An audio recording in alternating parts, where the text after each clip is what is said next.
Good morning friends, this Sarvesh Nagar और Shri Arvind YS YouTube class में आपका स्वागत करता हूँ। आशा करता हूँ कि आप मेरे पिछले लेक्चर एंजॉय कर रहे होंगे और मेरा एक लेक्चर सोशियोलॉजी पर भी है और उसी सीरीज में हम दूसरा लेक्चर लेकर आए हैं फेमिनिज्म का। तो फेमिनिज्म क्या है, इस पर ही बात कर लेते हैं। देखिए, फेमिनिज्म हम डिस्कस करें, ये रहा टॉपिक अपना। फेमिनिज्म डिस्कस करें इससे पहले ये बता दूं कि क्यों इंपॉर्टेंट है। वेल देखिए, ये सोशियोलॉजी वाला जो पार्ट है ऑप्शनल का, उसमें इंपॉर्टेंट है। अगर आपका ऐसे राइटिंग है उसमें इंपॉर्टेंट है। और एमपीपीएससी का जो नया सोशियोलॉजी का सिलेबस इंट्रोड्यूस हुआ है एमपीपीएससी में, उसमें इंपॉर्टेंट है। और सबसे बढ़कर ये आपका जनरल परसेप्शन बनाने में मदद करता है, ओपिनियन मेकिंग में मदद करता है। तो हम सबसे पहले देख लेते हैं फेमिनिज्म है क्या। देखिए, ये बात करता है advocate equal rights of women, ये महिलाओं और पुरुषों के बराबर अधिकारों की बात करता है। ये बराबर अधिकारों की बात करता है। मोरलेस जेंडर इक्वालिटी, किसकी बात करता है? जेंडर इक्वालिटी की बात करता है। ठीक है, तो ऐसे कौन से मुद्दे हैं जो फेमिनिज्म को आज इतना चर्चा का विषय बनाते हैं? देखिए, जो इश्यूज है इसके साथ सबसे ज्यादा एक तो जो है वो है money centric society, capitalist society. ठीक है, और जहां पूंजीवादी समाज है वहां सब कुछ पैसे से देखा जाता है। अगर इसका एग्जांपल इस तरीके से लो, अगर घर में माँ और बहन काम कर रही हैं तो फेमिनिस्ट का जनरल परसेप्शन ये है, जो एग्रेसिव फेमिनिज्म है उनकी बात हो रही है, जो गलत अवधारणा है।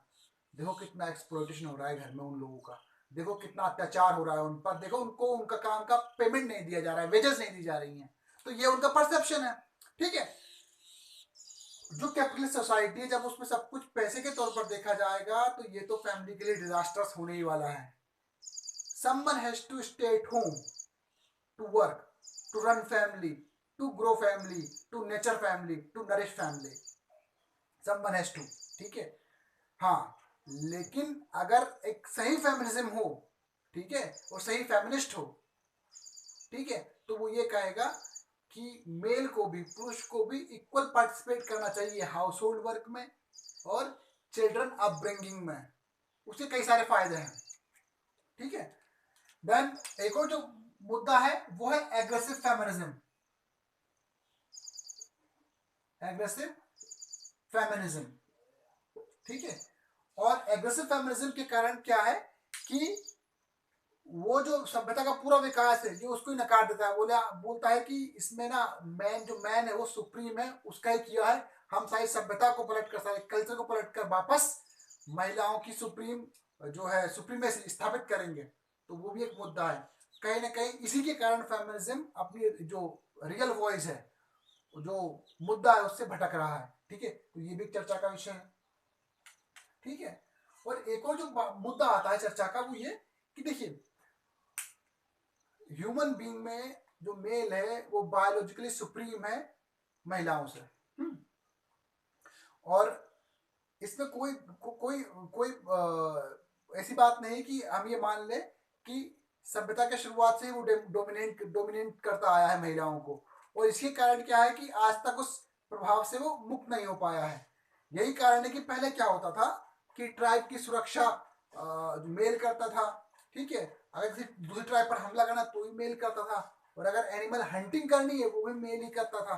तो उसके लिए आपको मसल पावर की जरूरत होती थी और मस्कुलिनिटी की जरूरत रहती थी। ठीक है, उस समय यही था, जिसमें वो दम वही बाजीराव सिंघम, यही था उस समय। ठीक है, लेकिन वो अभी जो इमेज उस समय की है वो उससे बाहर नहीं आ पा रहा। अभी भी यही बोलता है मर्द को दर्द नहीं होता, ये जो वाली इमेज है। ठीक है, ये कहीं ना कहीं जो फेमिनिस्ट हैं उनको बहुत बुरी लगती है, और लगना भी चाहिए, बिकॉज उनके साथ जो इनजस्टिस हुआ है उस पर बात की जानी चाहिए। और ये फेमिनिस्ट मूवमेंट शुरू भी क्यों हुआ ये भी देख लेंगे हम। ठीक है, तो हम बात कर रहे थे उसकी कि अभी तक उससे मुक्त नहीं हो पाए। ठीक है, और चूंकि जब आपको आपको जज करने का आधार टैलेंट है, एबिलिटी है, स्किल्स है, इनोवेशन है, क्रिएटिविटी है, then how the hell you still stuck with muscle power और मस्कुलिनिटी। ठीक है, उस पर क्यों अटके हो अभी तक आप? तो फेमिनिस्ट यही तो बात करते हैं कि भैया उससे बाहर आओ, अब वो दौड़ नहीं रहा, अब सिर्फ बाहुबल ही जज करने का अधिकार नहीं है। ठीक है, तो अब जब आगे हम जाएंगे तो इनजस्टिस हुआ उसकी बात कर लेते हैं। ठीक है, और ये स्टार्ट क्यों हुआ है, स्टार्टेड, ठीक है, क्यों स्टार्ट हुआ इसकी बात कर लेते हैं। देखिए, तो जस्टिस हुआ है इनके साथ हिस्टोरिकल, पॉलिटिकल, आपका इकोनॉमिकल और देन भी आपका सोशल। हिस्टोरिकल जस्टिस की जब मैं बात करूं, देखिए जब जब ह्यूमन सोसाइटी डिस्ट्रेस में आई है, सबसे ज्यादा विक्टिम कौन बना है, महिलाएं सबसे ज्यादा विक्टिम रही है ना। चाहे दंगे हो, युद्ध हो, कुछ भी हो, उसमें महिलाएं विक्टिम रही हैं। ठीक है, उनकी संवेदनाओं को बहुत सीमित करके दर्शाया गया है इतिहास में भी। पॉलिटिकल, गिनती की महिलाएं हैं जो आप उंगलियों पर गिन सकते हो। ठीक है, और गिनती की साम्राज्ञी है जो आप उंगलियों पर गिन सकते हो। तो कहने का मतलब उनका साम्राज्य भागीदारी बहुत कम होती थी, पॉलिटिकल रिप्रेजेंटेशन ना के बराबर था। जब इकोनॉमी की बात करता हूं तो उनके जो रोजगार के अवसर थे या आर्थिक क्षेत्र में उनकी जो डिसीजन मेकिंग पावर थी वो भी ना के बराबर थी। ठीक है, पहले वो अपना पसंद का वर चुन ले, हस्बैंड चुन ले, यही बड़ी बात हो जाती। तो प्रोफेशन चुनना दूर की बात है। ठीक है, देन जो सोशल जो जो बंधन थे इनके वो भी कहीं कम नहीं थे। तो सोशल इनजस्टिस था वो, देखिए आप ना दुनिया की तमाम सोसाइटी में कहीं ना कहीं महिलाओं के साथ इनजस्टिस हुआ है। हमारे यहाँ सती प्रथा थी। ठीक है, उनको प्रॉपर्टी राइट नहीं देना था, तो क्या करो, हस्बैंड मर गया तो विधवा है तो उसको सती में ढका दो, आग लगा दो उसको। ठीक है, कुछ ऐसे चला था। देन बाल विवाह, खर्चा कम होगा विवाह करने का, तो बाल विवाह करा दिया उनका। तो कई सारी चीजें चल रही है साथ साथ। और ये क्या भारत में अपवाद नहीं है, विदेशों में जहाँ महिलाओं को डायन के नाम पर आग, डायन बोलकर, चुड़ैल बोलकर आग लगा देते थे, उनको जला देते थे। तो ये तो सब जगह चलता था। इनडिस्क्रिमिनेटली अक्रॉस ऑल नेशंस दे वर सोशली डिस्क्रिमिनेटेड। ठीक है, तो ये जो इनजस्टिस हुआ है इसी की तो हवा लगी थी फेमिनिस्ट मूवमेंट को। और फेमिनिस्ट मूवमेंट जो चला था 1860 में शुरू हुआ। देखिए, जो फेमिनिस्ट मूवमेंट है,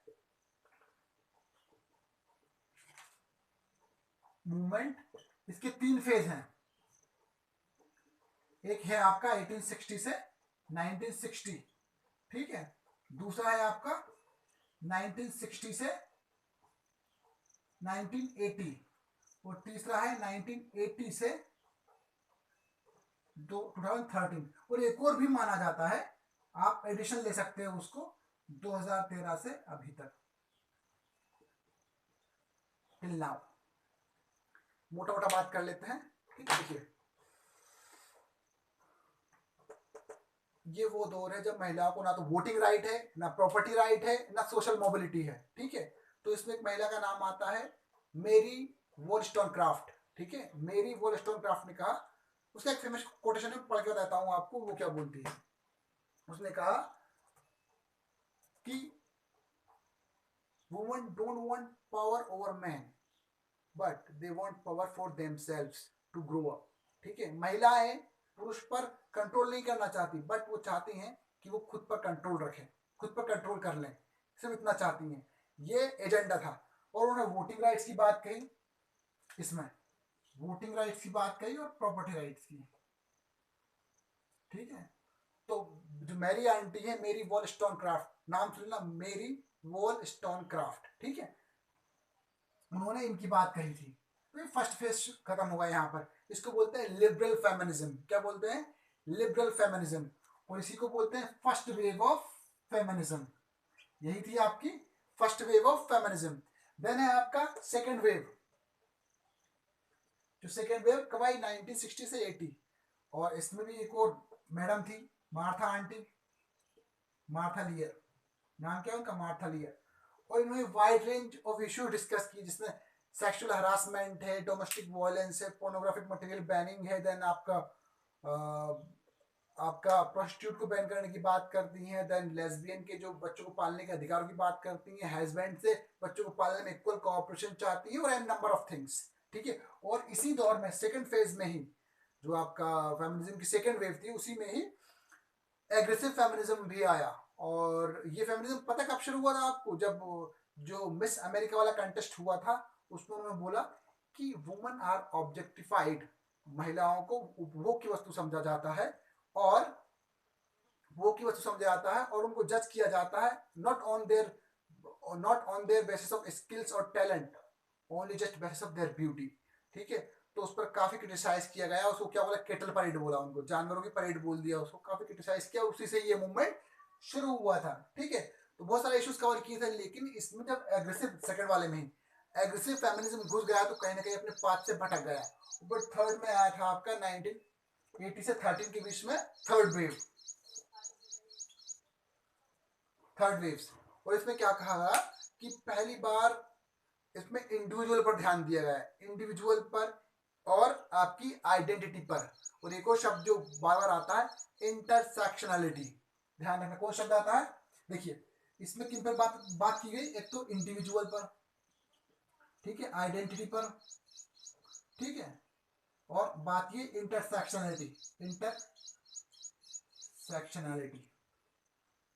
देखिए ये जो कहना चाह रहा है, देखिए ये जो बताना चाह रहा है, जो थर्ड वेव है फेमिनिज्म की, वो ये बताना चाह रही है कि हर महिला के मुद्दे अलग है, चुनौती अलग है। एक वाइट वुमन को अलग मुद्दे फेस करने होते हैं और अलग शोषण का तरीका अलग होता है उनका, और एक एशियन का अलग और एक ब्लैक का अलग। ठीक है, अगर ब्लैक वुमन है तो हो सकता है उससे ज्यादा काम ले लिया जाएगा काम, और अगर कोई वाइट है तो उसका अनड्यू एडवांटेज ले लिया जाएगा, और अगर कोई एशियन है तो उसको जाति प्रथा या के नाम पर कोई अलग ही शोषण का शिकार होना पड़ेगा। तो सबके मुद्दे अलग अलग है, चुनौती अलग अलग है। तो कहने का मतलब है कि आपको इन तारों को जोड़ना पड़ेगा, और क्यों महिलाएं ऑप्रेस्ड है इतनी, तब बात करना पड़ेगा। आप you can not brush everything with the same brush. आप एक ब्रश आपको पेंट नहीं कर सकते। ठीक है, तो ये देख लिया आपने। ठीक है, तो थर्ड वाला कौन सा था, इनकी जो इंडिविजुअल पहचान की बात करता, और ये पूरे दुनिया में फैला था। ये पहले तो मूवमेंट थे व्हाइट मिडिल क्लास जो वुमेन थी उनके द्वारा लीड किए गए थे, लेकिन ये पूरी दुनिया में देखा गया था। तो फोर्थ फेज है, हालांकि यार डिस्कस नहीं किया था फोर्थ फेज। तो फोर्थ फेज आपने देखा होगा मी टू कैंपेन। ठीक है, और उसके तहत महिलाएं जो अपने खिलाफ इनजस्टिस हुआ था, महिलाओं के खिलाफ जो इनजस्टिस हुआ था, जो पास्ट में उनके साथ अत्याचार हुए थे, वो उनके खिलाफ आवाज उठाने लगी थी और उनके खिलाफ एक्शन लेने लगी थी। और इस मूवमेंट में जो आपका भारत में तो काफी चर्चित रहा था, पूरी बॉलीवुड इंडस्ट्री हिल गई थी इसमें। ठीक है, और मीटू कैंपेन के जरिए महिलाओं ने, जो मीटू कैंपेन सोशल मीडिया और आपका जो इंटरनेट टूल है इनको हथियार बनाया, और YouTube, Insta, LinkedIn, WhatsApp, Facebook, इनके माध्यम से अपनी बात सामने रखी। तो these were the waves of first, second, third waves of feminism.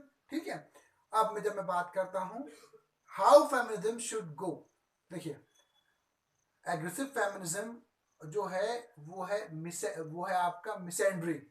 ठीक है, जो मिसेंड्री मतलब क्या होता है, पुरुषों को हेट करने वाला। मिसेंड्री क्या है, पुरुषों को हेट करने वाला। You don't have to be misandry और you don't have to be misogynistic. ठीक है, you have to be feminist, और फेमिनिस्ट लाइक राजा राम मोहन राय जो पहले बता दूं मैं कौन है फेमिनिस्ट, पहले ही बात कर चुके हैं फेमिनिस्ट कौन है, जो बराबर अधिकारों की बात करता है महिलाओं के और पुरुषों की, on the basis of society, political rights and economic activities, इनकी बात हो रही है। ठीक है, इनमें जो बराबर अधिकारों की बात करता है, ही इज रियल फेमिनिस्ट। ठीक है, अब फेमिनाइन नेचर के अपने फायदे हैं, मस्कुलिन नेचर के अपने फायदे हैं, और वन शुड हैव बोथ। ठीक है, अगर आप में संवेदना, प्रेम, अपनत्व नहीं रहेगा तो you are almost dead like rock. ठीक है, और अगर आप में अगर आप में मतलब बिल्कुल फेमिनाइन नेचर रहेगा तो एनीबडी कैन हर्ट यू। ठीक है, तो कहने का मतलब है one should have both nature, feminine and masculine, दोनों के अपने फायदे हैं, but don't try to be over push to be something that you are not. ठीक है, आप वो बनने की कोशिश मत करो जो आप नहीं हो। मतलब आपको आप फेमिनाइन नेचर के तो आपको पूरा मस्कुलिन बनना है ना, इससे दिक्कत होगी, क्योंकि this world run hand in hand, साथ साथ चलता है। फेमिनाइन नेचर के अपने फायदे हैं और मस्कुलिनिटी के अपने फायदे हैं। ठीक है, तो यहीं पर अपना लेक्चर समाप्त होता है। सी यू अगेन, थैंक यू।